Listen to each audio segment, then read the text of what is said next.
شروع اللہ کا نام لے کر جو بڑا مہربان نہایت رحم والا ہے۔ طاسین، یہ قرآن یعنی کتاب روشن کی آیتیں ہیں، مومنوں کے لیے ہدایت اور بشارت ہے، وہ جو نماز پڑھتے اور زکوٰۃ دیتی ہیں اور وہ آخرت کا بھی یقین رکھتے ہیں۔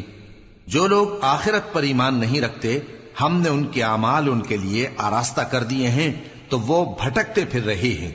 یہی لوگ ہیں جن کے لیے برا عذاب ہے اور وہ آخرت میں بھی بہت نقصان اٹھانے والے ہیں۔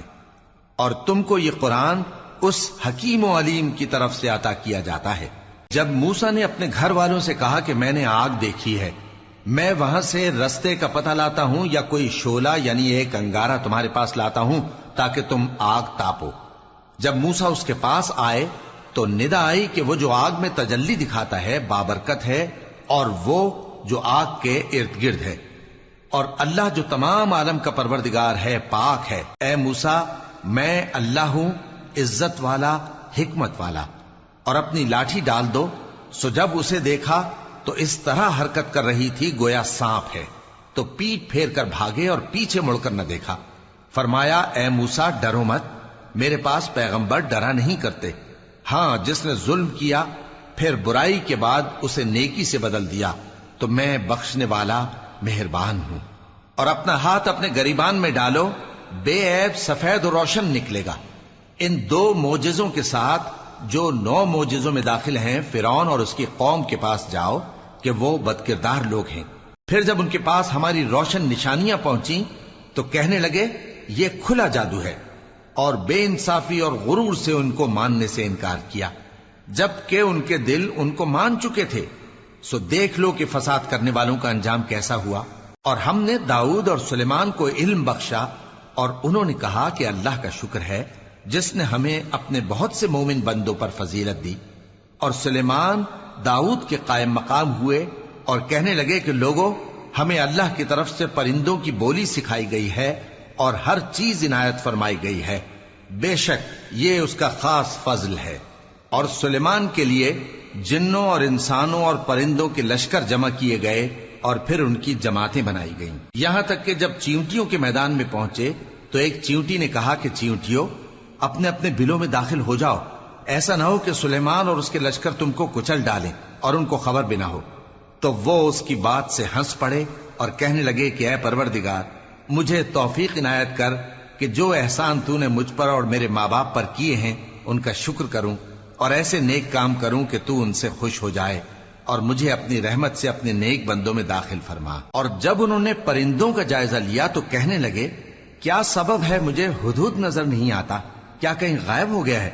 میں اسے سخت سزا دوں گا یا ذبح کر ڈالوں گا یا میرے سامنے اپنی بے قصوری کی واضح دلیل پیش کرے۔ ابھی تھوڑی دیر ہوئی تھی کہ ہدہد آ موجود ہوا اور کہنے لگا کہ مجھے ایک ایسی چیز معلوم ہوئی ہے جس کی آپ کو خبر نہیں، اور میں آپ کے پاس ملک سبا سے ایک یقینی خبر لے کر آیا ہوں۔ میں نے ایک عورت دیکھی کہ ان لوگوں پر حکومت کرتی ہے اور ہر چیز اسے میسر ہے، اور اس کا ایک شاندار تخت ہے۔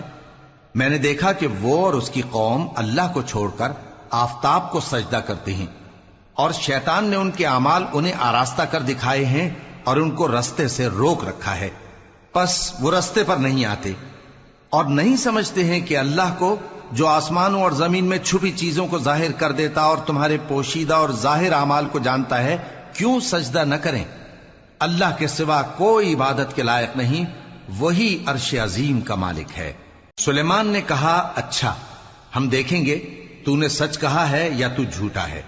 یہ میرا خط لے جا اور اسے ان کی طرف ڈال دے، پھر ان کے پاس سے ہٹ جانا اور دیکھنا کہ وہ کیا جواب دیتی ہیں۔ ملکہ نے کہا کہ دربار والو، مجھ تک ایک نامہ گرامی پہنچایا گیا ہے، وہ سلیمان کی طرف سے ہے، اور مضمون یہ ہے کہ شروع اللہ کا نام لے کر جو بڑا مہربان نہایت رحم والا ہے، بعد اس کے یہ کہ مجھ سے سرکشی نہ کرو اور مطیع و فرما بردار ہو کر میرے پاس چلے آؤ۔ خط سنا کر کہنے لگی کہ اے اہل دربار، میرے اس معاملے میں مجھے مشورہ دو، جب تک کہ تم حاضر نہ ہو اور صلاح نہ دو میں کسی کام کا فیصلہ نہیں کیا کرتی۔ وہ بولے کہ ہم بڑے زوراور اور سخت جنگجو ہیں، اور حکم آپ کے اختیار میں ہے، تو جو حکم دیجیے گا اس کے انجام پر نظر کر لیجئے گا۔ اس نے کہا کہ بادشاہ جب کسی شہر میں داخل ہوتے ہیں تو اس کو تباہ کر دیتے ہیں اور وہاں کے عزت والوں کو ذلیل کر دیا کرتے ہیں، اور اسی طرح یہ بھی کریں گے، اور میں ان کی طرف کچھ تحفہ بھیجتی ہوں اور دیکھتی ہوں کہ قاصد کیا جواب لاتے ہیں۔ پس جب قاصد سلیمان کے پاس پہنچا تو سلیمان نے کہا، کیا تم مجھے مال سے مدد دینا چاہتے ہو؟ سو جو کچھ اللہ نے مجھے عطا فرمایا ہے وہ اس سے کہیں بہتر ہے جو تمہیں دیا ہے۔ حقیقت یہ ہے کہ اپنے تحفے سے تم ہی خوش ہوتے ہوگے۔ ان کے پاس واپس جاؤ، اب ہم ان پر ایسے لشکر لے کر حملہ کریں گے جن کے مقابلے کی ان میں طاقت نہ ہوگی، اور ان کو وہاں سے بے عزت کر کے نکال دیں گے اور وہ ذلیل ہوں گے۔ سلیمان نے کہا کہ اے دربار والو، کوئی تم میں ایسا ہے کہ قبل اس کے کہ وہ لوگ فرما بردار ہو کر ہمارے پاس آئیں ملکہ کا تخت میرے پاس لے آئے؟ جنات میں سے ایک قوی ہیکل جن نے کہا کہ قبل اس کے کہ آپ اپنی جگہ سے اٹھیں میں اس کو آپ کے پاس لا حاضر کرتا ہوں، اور مجھے اس پر قدرت بھی حاصل ہے اور امانت دار بھی ہوں۔ ایک شخص جس کو کتاب الہی کا علم تھا کہنے لگا کہ میں آپ کی آنکھ کے جھپکنے سے پہلے پہلے اسے آپ کے پاس حاضر کیے دیتا ہوں۔ جب سلیمان نے تخت کو اپنے پاس رکھا ہوا دیکھا تو کہا کہ یہ میرے پروردگار کا فضل ہے تاکہ مجھے آزمائے کہ میں شکر کرتا ہوں یا کفران نعمت کرتا ہوں، اور جو شکر کرتا ہے تو اپنے ہی فائدے کے لیے شکر کرتا ہے، اور جو ناشکری کرتا ہے تو میرا پروردگار بے نیاز ہے، کرم کرنے والا ہے۔ سلیمان نے کہا کہ ملکہ کے امتحان عقل کے لیے اس کے تخت کی صورت بدل دو، دیکھیں کہ وہ سوج رکھتی ہے یا ان لوگوں میں سے ہے جو سوج نہیں رکھتے۔ پھر جب وہ آ پہنچی تو پوچھا گیا کہ کیا آپ کا تخت بھی اسی طرح کا ہے؟ اس نے کہا کہ یہ تو گویا ہو بہو وہی ہے، اور ہم کو اس سے پہلے ہی سلیمان کی عظمت و شان کا علم ہو گیا تھا، اور ہم فرما بردار ہیں۔ اور وہ جو اللہ کے سوا دوسروں کی پرستش کرتی تھی، سلیمان نے اس کو اس سے منع کیا کہ وہ کافروں میں سے تھی۔ اس کے بعد اس سے کہا گیا کہ محل میں چلیے۔ جب اس نے اس کے فرش کو دیکھا تو اسے پانی کا حوض سمجھا اور کپڑا اٹھا کر اپنی پنڈلیاں کھول دی۔ سلیمان نے کہا، یہ ایسا محل ہے جس کے نیچے بھی شیشے جڑے ہوئے ہیں۔ وہ بول اٹھی کہ پروردگار، میں اپنے آپ پر ظلم کرتی رہی تھی، اور اب میں سلیمان کے ساتھ اللہ رب العالمین پر ایمان لاتی ہوں۔ اور ہم نے سمود کی طرف ان کے بھائی صالح کو بھیجا کہ اللہ کی عبادت کرو، تو وہ دو فریق ہو کر آپس میں جھگڑنے لگے۔ صالح نے کہا کہ اے قوم، تم بھلائی سے پہلے برائی کے لیے کیوں جلدی کرتے ہو، اور اللہ سے بخشش کیوں نہیں مانگتے تاکہ تم پر رحم کیا جائے؟ وہ کہنے لگے کہ تم اور تمہارے ساتھی ہمارے لیے برا شگون ہیں۔ صالح نے کہا کہ تمہاری بدشگونی اللہ کے پاس ہے، بلکہ تم ایسے لوگ ہو جن کی آزمائش کی جاتی ہے۔ اور شہر میں 9 شخص تھے جو ملک میں فساد کیا کرتے تھے اور اصلاح سے کام نہیں لیتے تھے۔ کہنے لگے کہ اللہ کی قسم کھاؤ کہ ہم رات کو اس پر اور اس کے گھر والوں پر شبخون ماریں گے، پھر اس کے وارثوں سے کہہ دیں گے کہ ہم تو اس کے گھر والوں کے موقع ہلاکت پر تھے ہی نہیں، اور ہم سچ کہتی ہیں۔ اور وہ ایک چال چلے، اور ہم نے بھی ایک تدبیر کی، اور ان کو کچھ خبر نہ ہوئی۔ تو دیکھ لو کہ ان کی چال کا انجام کیسا ہوا۔ ہم نے ان کو اور ان کی قوم سب کو ہلاک کر ڈالا۔ اب ان کے یہ گھر ان کے ظلم کے سبب تلپٹ پڑے ہیں۔ جو لوگ علم رکھتے ہیں ان کے لیے اس میں نشانی ہے، اور جو لوگ ایمان لائے اور ڈرتے تھے ان کو ہم نے نجات دی۔ اور لوط کو یاد کرو جب انہوں نے اپنی قوم سے کہا کہ تم بے حیائی کے کام کیوں کرتے ہو جبکہ تم دیکھتے ہو؟ کیا تم عورتوں کو چھوڑ کر لذت حاصل کرنے کے لیے مردوں کی طرف مائل ہوتے ہو؟ حقیقت یہ ہے کہ تم احمق لوگ ہو۔ تو ان کی قوم کے لوگ بولے تو یہ بولے، اور اس کے سوا ان کا کچھ جواب نہ تھا کہ لوط کے گھر والوں کو اپنے شہر سے نکال دو، یہ لوگ پاک بننا چاہتے ہیں۔ تو ہم نے ان کو اور ان کے گھر والوں کو نجات دی، مگر ان کی بیوی کہ اس کی نسبت ہم نے مقرر کر رکھا تھا کہ وہ پیچھے رہنے والوں میں ہوگی۔ اور ہم نے ان پر مے برسایا، سو جو مے ان لوگوں پر برسا جن کو متنبع کر دیا گیا تھا برا تھا۔ کہہ دو کہ سب تعریف اللہ ہی کے لیے ہے، اور اس کے ان بندوں پر سلام ہے جس کو اس نے منتخب فرمایا۔ بھلا اللہ بہتر ہے یا وہ جن کو یہ اس کا شریک بناتے ہیں؟ بھلا کس نے آسمانوں اور زمین کو پیدا کیا، اور کس نے تمہارے لیے آسمان سے پانی برسایا؟ پھر ہم نے اس سے سرسبز باغ اگائے تمہارا کام تو نہ تھا کہ تم ان کے درختوں کو اگاتے، تو کیا اللہ کے ساتھ کوئی اور بھی معبود ہے؟ ہرگز نہیں، بلکہ یہ لوگ رستے سے الگ ہو رہے ہیں۔ بھلا کس نے زمین کو قرارگاہ بنایا اور اس کے بیچ نہریں بنائیں اور اس کے لیے پہاڑ بنائے، اور کس نے دو دریاؤں کے بیچ اوٹ بنائی؟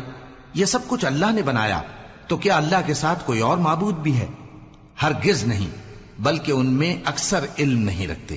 بھلا کون بے قرار کی التجا قبول کرتا ہے جب وہ اس سے دعا کرتا ہے، اور کون اس کی تکلیف کو دور کرتا ہے، اور کون تم کو زمین میں اگلوں کا جانشین بناتا ہے؟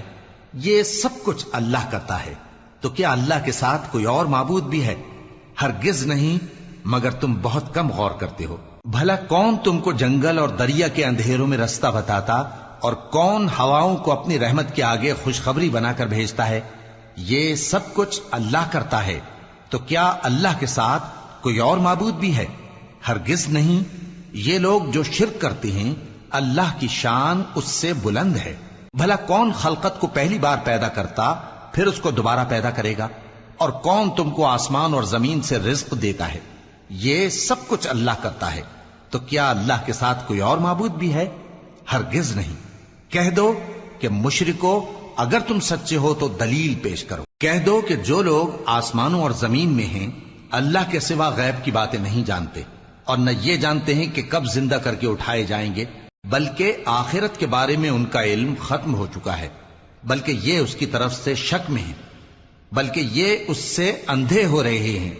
اور جو لوگ کافر ہیں کہتے ہیں کہ جب ہم اور ہمارے باپ دادا مٹی ہو جائیں گے تو کیا ہم پھر قبروں سے نکالے جائیں گے؟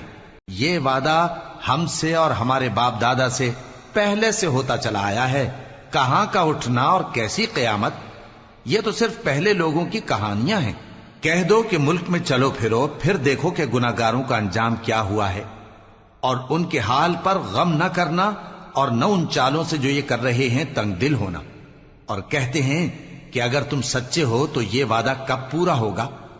کہہ دو کہ جس عذاب کے لیے تم جلدی کر رہے ہو شاید اس میں سے کچھ تمہارے نزدیک آ پہنچا ہو، اور تمہارا پروردگار تو لوگوں پر فضل کرنے والا ہے، لیکن ان میں سے اکثر شکر نہیں کرتے۔ اور جو باتیں ان کے سینوں میں پوشیدہ ہوتی ہیں اور جو کام وہ ظاہر کرتے ہیں، تمہارا پروردگار ان سب کو جانتا ہے۔ اور آسمانوں اور زمین میں کوئی پوشیدہ چیز نہیں ہے مگر یہ کہ وہ ایک کتاب روشن میں لکھی ہوئی ہے۔ بے شک یہ قرآن بنی اسرائیل کے سامنے اکثر باتیں جن میں وہ اختلاف کرتے ہیں بیان کر دیتا ہے، اور بے شک یہ مومنوں کے لیے ہدایت اور رحمت ہے۔ تمہارا پروردگار قیامت کے روز ان میں اپنے حکم سے فیصلہ کر دے گا، اور وہ غالب ہے، علم والا ہے۔ تو اللہ پر بھروسہ رکھو، تم تو صاف حق پر ہو۔ کچھ شک نہیں کہ تم مردوں کو بات نہیں سنا سکتے، اور نہ بہروں کو جبکہ وہ پیٹ پھیر لیں آواز سنا سکتے ہو، اور نہ اندھوں کو گمراہی سے نکال کر رستہ دکھا سکتے ہو۔ تم تو انہی کو سنا سکتے ہو جو ہماری آیتوں پر ایمان لاتے ہیں، پھر وہ فرما بردار ہو جاتے ہیں، اور جب ان کے بارے میں عذاب کا وعدہ پورا ہوگا تو ہم ان کے لیے زمین میں سے ایک جانور نکالیں گے جو ان سے باتیں کرے گا۔ یہ ہم اس لیے کریں گے کہ لوگ ہماری آیتوں پر ایمان نہیں لاتے تھے۔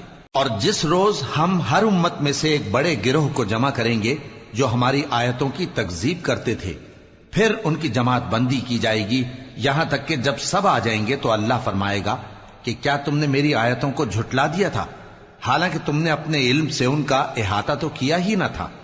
بھلا تم کیا کرتے رہتے تھے؟ اور ان کے ظلم کے سبب ان کے حق میں وعدہ عذاب پورا ہو کر رہے گا تو وہ بول بھی نہ سکیں گے۔ کیا انہوں نے نہیں دیکھا کہ ہم نے رات کو اس لیے بنایا ہے کہ اس میں آرام کریں، اور دن کو روشن بنایا ہے کہ اس میں کام کریں؟